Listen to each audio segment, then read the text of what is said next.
그러니까 유럽 기업들은 불합리를 말하는 거죠. 우리는 불공평하다 이거는. 그래서 유럽에서는 결국은 미국은 CCN을 맞춰야 되는 거잖아요. 그러면서 우리 기업들이 앞으로 어떻게 해야 되냐, 이 대응책이 필요하고요. 한국 정부도 이제는 안녕하세요. 안유할 앵글로벌 세상 안녕하쇼입니다. 올해도 탄소 중립이 아주 중요한 이슈로 부각될 것 같은데요. 이번에 유럽에서 아주 중요한 제도가 나왔습니다. 바로 탄소 국경 조정 제도라고 합니다. 영어로 CBAM. 올해 10월에 일단 시범 시행하고요. 2026년부터 본격 도입하기로 하면서 탄소 중립 시대의 본격 도래를 지금 알리고 있습니다. 한국 같은 경우에는 철강이나 알루미늄 수출에 주로 유럽에 많이 하는데요. 앞으로 대책이 마련이 시급하고요. 또 이 CBAM이 결국은 보호무역에 해당하는 불합리한 제도라는 이런 또 비판도 있습니다. 그래서 이 문제에 대해서 쟁점이 무엇이고 또 우리는 어떻게 봐야 되고 우리 기업들은 어떤 준비를 해야 되는지 일부에서 다뤄보도록 하겠습니다. 우선 관련 기사를 보도록 하겠습니다. 현재 EU에서 도입하고 있는 CBAM, 여기 CBAM이라는 영어 문자를 제가 먼저 말씀드릴게요. 여기 C라는 거는 카본을 말합니다. 카본. 그리고 B는 국경이라는 의미죠. border를 말하고요. A는 조정한다는 의미입니다. 그래서 adjustment고 그 다음에 M은 메커니즘입니다. 그래서 우리가 탄소 국경 조정 제도라고 하죠. 이 CBAM 제도는 탄소 가격을 충분히 지불하지 않은 기업에 대해서 국경세 형태로 EU에서 수입을 할 때 세금을 매기겠다라는 거거든요. 그래서 이 매기기 위해서는 탄소 가격이 정해져 있어야 되잖아요. 그래서 유럽에 지금 ETS라고 탄소 배출권 시장이 있습니다. 유럽의 ETS 시장이 탄소 가격을 기준으로 해서 들어오는 수입품에 대해서 국경세를 매기겠다라는 거예요. 예를 들면 제가 쉽게 계산이 어떻게 되냐, 이 탄소 국경세 CBM, 그러니까 CBAM이라는 거를 앞으로 유럽에 수출할 때는 그 인증서를 사야 됩니다. 인증서라는 게 결국 세금이에요, 세금. 그 인증서인데 그걸 산다라는 뜻은 뭐냐면 그게 어떻게 계산되는지를 알아야 되거든요. 예를 들면 알루미늄이 유럽에 수출이 된다. 그러면 이 한국에서 알루미늄을 생산할 때 총 탄소 배출량이 얼마냐? 총 탄소 배출량 곱하기 한국의 탄소 배출권 가격과 유럽의 탄소 배출권 시장의 탄소 배출 가격 차이를 곱해줍니다. 예를 들면 알루미늄을 수출하기 위해서 예를 들면 10톤의 이산화탄소가 배출이 됐다. 근데 유럽의 ETS 시장은 한 톤당 10만 원이에요. 원화로. 제가 원화로 말씀드리니까 한국은 2만 원입니다. 그러면 10만 마이너스 2만 하면 8만 원 차이가 있잖아요. 8만에 총 얼마 배출했대죠? 10톤. 이산화탄소 배출했죠. 그러면 유럽이 얼마 세금 내야 되냐면 10톤 곱하기 8만. 80만을 세금으로 내야 된다. 그래서 CBM의 인증세 계산은 배출한 총 배출량, 상품 수출할 만큼 총 배출량 곱하기 유럽의 탄소 배출권 가격과 한국의 탄소 배출권 차액을 곱한 값이에요. 그러면 앞으로 한국 기업들이 혹은 다른 나라 기업도 유럽에 수출할 때 얼마만큼 세금을 내냐는 계산이 스스로 할 수가 있어요. 내가 이 제품을 만들 때 총 탄소 배출을 얼마나 배출했냐. 그리고 그 나라와 유럽의 탄소 배출권 가격은 차이가 얼마냐 곱하면 되거든요. 그래서 앞으로 유럽 할 때는 그만한 걸 세금으로 내야 수출할 수가 있어요. 그러면 왜 이 제도가 도입이 되냐? 사실은 우리가 탄소 중립 제도가 1995년 유럽 중심의 교토 의정서로부터 시작을 해서 그리고 지금의 파리 기후 협정 이런 국제적인 질서 안에서 지금 오고 있는데요. 지역별로 국가별로 이 탄소 중립에 대한 이 시간 배정이 다르고요. 또 중요도가 다릅니다. 그다음에 유럽은 가장 적극적으로 하고 있고요. 미국, 중국도 그래도 적극적으로 하고 있고요. 사실은 한국도 적극적으로 하는 나라에 속해요. 그럼에도 불구하고 유럽이 가장 강력하게 해왔습니다. 그래서 탄소 배출권 가격은 유럽이 가장 비쌉니다. 톤당 10만 원 이상이거든요. 근데 미국은 톤당 10,000원이에요. 중국은 톤당 5,000원이에요. 한국은 톤당 지금 2만 원이에요. 비쌀 땐 3만 원이었어요. 그러면 유럽 기업은 어떤 상황이 처했냐면 한국 기업이 톤당 2만 원을 주고 탄소 배출권 사서 자기 배출만큼 해지를 해요. 그럼 탄소 중립이 된 거예요. 근데 유럽 기업은 똑같은 배출을 했는데 톤당 10만 원씩 주고 해지를 해요. 그러면 둘이 탄소 중립하는 비용이 달라진 거예요. 하나는 10만 원씩 주고 탄소 중립을 했고 하나는 2만 원 주고 탄소 중립을 했고 유럽 기업이 비오면에서 이미 불리해졌어요. 비오면에서 불리해서 똑같은 알루미늄을 판다 이러면 유럽 기업이 경쟁에서 지게 됩니다. 근데 한국은 싸잖아요. 그러면 유럽 기업은 한국 물건이 한국 알루미늄이 만약에 유럽에 수출할 때 경쟁적으로 이미 8만 원 차이가 시작이 된 거예요. 그럼 어떻게 유럽 기업들이 이깁니까? 그러니까 유럽 기업들은 불합리를 말하는 거죠. 우리는 불공평하다 이거는. 그래서 유럽에서는 결국은 두 가지 원인입니다. 하나는 자국 기업들이 유럽의 이런 아주 적극적인 탄소 중립 정책에 따라서 글로벌 무역에서 불공평한 혹은 불공정한 혹은 불합리한 어떤 위치에 있는 걸 방지하기 위한 차원도 있고요. 다른 하나는 우리만 열심히 해봤자 세계 기후 문제를 해결할 수가 없는 거예요.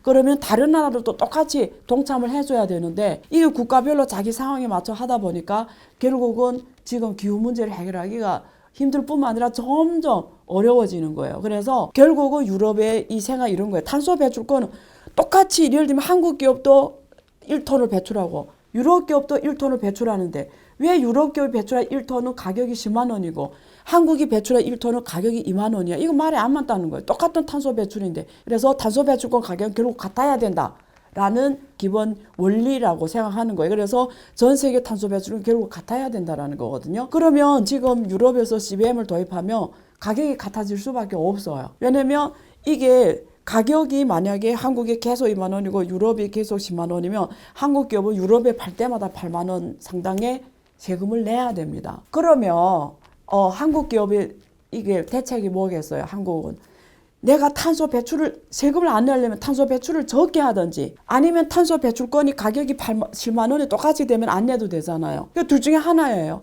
그냥 기업이 할 수 있는 건 내가 전체 공정을 탄소 배출 줄이는 걸로 기술 개발하겠죠. 그리고 기업들이 이제는 유럽에 수출하기 위해서 너도 나도 탄소 중립을 안 했던 기업들도 탄소 중립을 하려고 탄소 배출권 막 사게 돼 있어요. 그럼 탄소 배출권은 한국도 올라가게 돼 있어요. 결국은 너도 나도 탄소 배출권 사야 되기 때문에 그러면 결국은 10만 원으로 가게 되면 이게 한국 국내 가격이 올라가면 또 안 내게 되거든요. 그러니까 어떤 국가는 더 비싸질 수도 있어요. 그러면 한국 탄소 배출권이 12만 원이 될 수 있어요. 근데 유럽은 계속 10만 원이에요.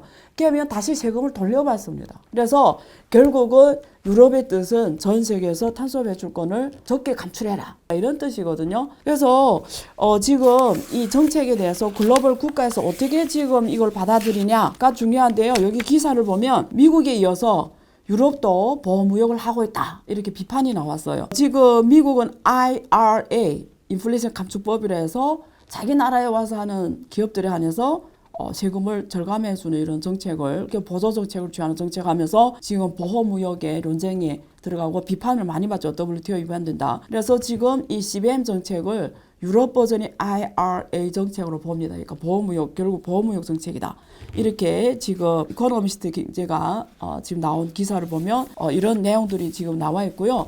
두 번째는 여기 세계일보에 나온 건데요. 이유는 탄소 헐갑 국가의 관세를 예고한다. 배출권 퍼주는 한국이 비상이다.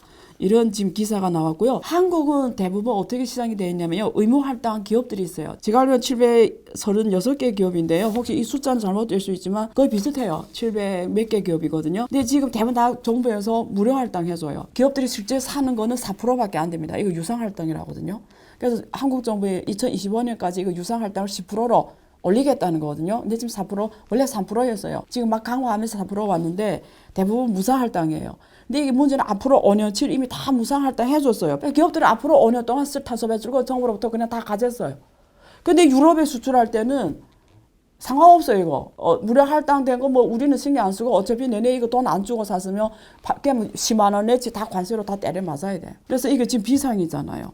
산업계가 지금 혼란이 왔어요. 이거 어떻게 해야 되나 지금 이런 지금 기사가 있고요. 그리고 지금 보면은 이게 이유가 2026년부터 본격으로 시행합니다. 그래서 이유도 사실 무료 할당을 많이 했거든요. 왜냐면 이게 관세를 때리기 때문에 국내 EU 유럽의 지역 내 기업하고 밖의 기업 똑같이 돼야 한다는 뜻이기 때문에 유럽은 이제 무료 할당해주면 안 되는 거예요. 그래서 유럽은 지금 앞으로 무료 할당을 다 취소합니다. 무상 할당제를. 그래서 지금 무상 할당제 취소 스케줄을 보면은 CBM이 시행되는 2026년부터 단계적으로 축소를 해요. 2033년까지 33년 8년간 단계적으로 축소를 하고요.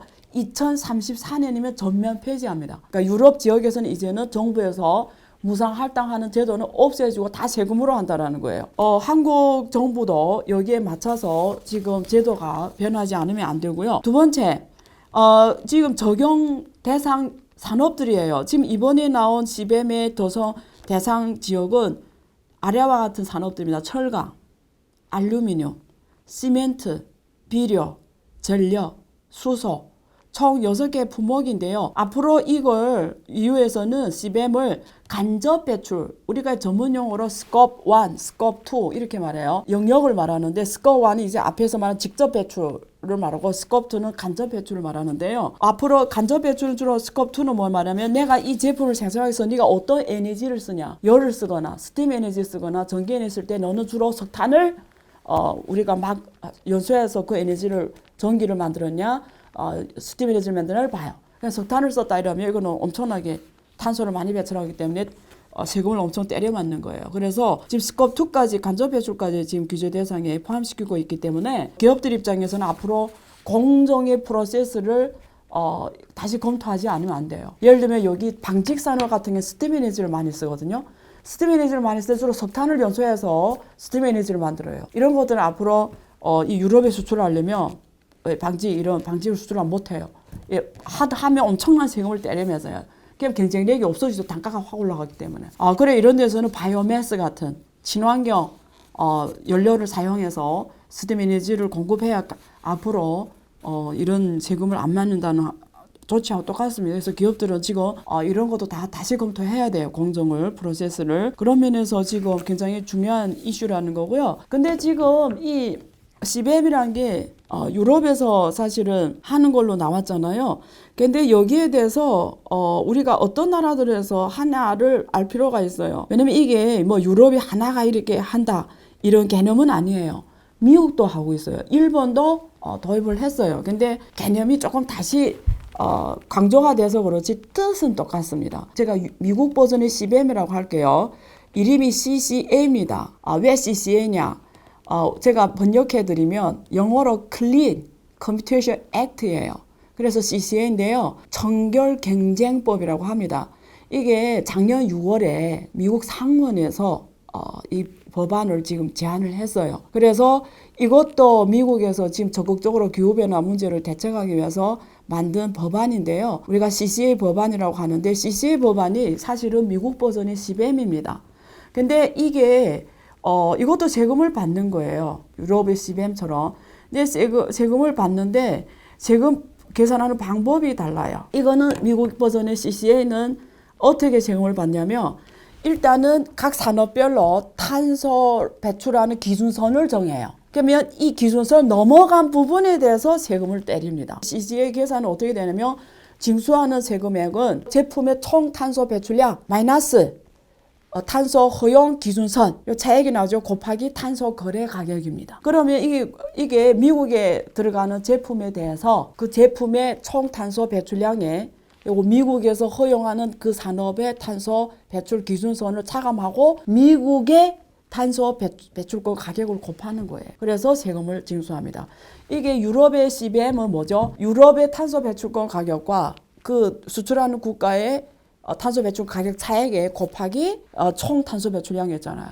미국은 자기네 기준선을 정한 다음에 그 초과한 부분에 대해서 미국의 탄소 배출 곱하는 개념이에요. 방법이 다를 뿐이지 다 수입하는 제품에 대해서 그리고 미국 내에 있는 기업에 대해서도 CCA는 이제는 세금을 때리겠다라는 겁니다. 그래서 앞으로 그 기준선 아래로 탄소 배출을 맞춰라는 거예요. 그래서 답이 뭐냐? 이제는 유럽이 하죠. 미국이 하죠. 전 세계가 다 할 거예요. 왜냐면 어차피 중국 같은 경우에는 자체 시장이 크기 때문에 뭐 국내 소비로 그 기업들도 충분히 매출을 만들어낼 수 있지만 한국처럼 이렇게 국내 시장이 작은 나라들은 무조건 수출이거든요. 한국 경제의 특징이 70% 이상이 수출 의존이잖아요. 이 수출을 하려면 상대방 시장에 들어가는 거잖아요. 이건 내 마음대로 되는 게 아니잖아. 상대방 시장의 룰을 지켜야 되는 거예요. 그거는 내가 뭐 불공평하다 불합리하다 해서 어쩔 수 있는 게 아니에요. 그럼 안 하면 돼요. 근데 안 하면 내가 매출이 일어나지 않으니까 해야 되잖아요. 하면 어떻게 그 마당에 가서는 로마에 가면 로마 법을 따라야 되는 식으로 그 나라의 기준선을 맞춰야 되고 그 나라 법을 맞춰야 되잖아요. 그럼 유럽이면 CBM을 맞춰야 되는 거고 미국은 CCL을 맞춰야 되는 거잖아요. 그런 면에서 우리 기업들이 앞으로 어떻게 해야 되냐 이 대응책이 필요하고요. 한국 정부도 이제는 이 무료 할당 같은 이런 제도를 가지고는 글로벌 기후변화에 대항이 어렵고요. 오히려 지금 더 선제적으로 준비하지 않으면 굉장히 지금 한국 기업들이 글로벌 시장 나갈 때 가이드라인수도 없고 여기 전문가도 없잖아요. 예를 들면 한국 기업 지금 유럽에 수출하는데 CBM 인증서를 어떻게 받냐부터 시작해서 그럼 사전 준비를 해야 되는데 준비를 어떻게 해야 되냐. 여기에 대해서 컨설팅 해줄 수 있는 기관이냐 직장 내 직원이냐 전문가 풀이 없잖아요. 정부가 이런 부분을 선제적으로 가이던스 그리고 인재 양성 교육 그리고 컨설팅 기업이라든가 이런 기업들이 많이 한국에 들어오고 또 한국 기업들이 이런 데 많이 창업하도록 준비를 해야 되겠죠. 그래서 기업의 측면에서 한번 제가 어떤 면을 준비해야 되는지 제가 말씀드릴게요. 우리 기업들이 해야 되는 게 있어요. 첫 번째, 이거는 내가 지금 해야 되냐 안 해야 되나 문제는 아니에요. 예를 들면 이런 기업들이 있을 수 있어요. 나는 유럽에 수출 안 할 건데? 그러면 단기에는 오케이. 근데 어차피 모든 나라가 앞으로 탄소 배출을 제재할 수밖에 없어요. 그러면 수출 안 하더라도 그 나라 안에서 앞으로 탄소 배출을 강화가 오게 돼 있어요. 그 빠르게 오냐 늦게 오냐 문제예요. 왜냐면 한국은 유럽하고 맞춰야 되니까 탄소 배출권 가격이 올라갈 수밖에 없어요. 그러면 국내 기업이라고 너는 수출하니까 괜찮아 이럴 수는 없어요. 결국 국내 자체의 이런 제도를 다 유상 할당으로 갈 수밖에 없고요. 결국 국내 탄소 배출권 가격이 높아갈 수밖에 없고 그건 국내 기업들도 그걸 적용받아야 돼요. 그렇기 때문에 기업 입장에서 첫 번째 준비 사항은 뭐냐면 전체적인 이게 시대적 흐름이다. 일단 받아들이고 전체적인 전략적 설정이 필요해요. 앞으로 이 시대를 우리 기업이 만드는 이 제품을 이제 이런 시대하에서 프로세스 공정을 어떻게 갖고 가고 공정별로 탄소 감축을 어떻게 할 것인가 수출하고 상관없이 기업 측면에서 전략적으로 기획이 필요합니다. 두 번째, 자 그러면 이제는 글로벌의 이쪽이 어떻게 변해가나 워칭하고 모니터링하고 기업 내부에 관련 전문가가 있어야 돼요. 그래서 앞으로 준비를 해야 돼요. 그러면 이제 미국은 CC에, 유럽은 CB에, 그리고 중국도 이제는 전 세계 탄소 배출권 시장이 만들어졌어요. 그래서 이런 제도가 글로벌에 어떻게 진행이 되고 그리고 이런 계산이 어떻게 하는지 이거는 전술적인 문제예요. 그래서 구체적으로 어떻게 할 것인지를 데이터를 확보해야 되고요. 거기에 대해서 우리가 준비를 해야 돼요. 마지막에 세 번째는 이미 어차피 해야 되는 거잖아요. 어차피 할 건데 선제적으로 해라 이거죠. 어차피 할 건데 그게 무슨 말이냐. 기회로 활용해라. 남들이 잘 안 할 때 내가 먼저 해라. 내가 먼저 하는 자는 전문가예요. 먼저 가봤으니까. 국제 질서, 제도 간의 차이를 나의 차이 기회로 생각해라. 그래서 전제적으로 내부 제도를 마련하고 다른 나라의 이런 제도를 선제적으로 확보해서 내가 오히려 이걸 이끌어가는 선도 기업이 되라. 기회로 활용해라. 이런 말씀을 드리겠습니다. 자, 오늘은 유럽에서 도입된 이 탄소 국경세, CBAM 이 문제를 어떻게 바라보고 또 우리 기업이 어떻게 해야 되는지를 주제로 일부에서 다뤘습니다. 여러분들이 앞으로 미래를 준비하면서 도움되는 내용이면 좋겠습니다. 잠시 후 2부에서 뵙겠습니다. 전례 없는 금리 인상이죠. 환율 너무 어려워요. 결론만 알려주세요. 당신은 외환 모태솔로입니다. 환율 그동안 너무 어려우셨죠? 이제는 쉽다 말할 수 있을 거예요. 오늘부터 환율과 썸 타시겠습니까?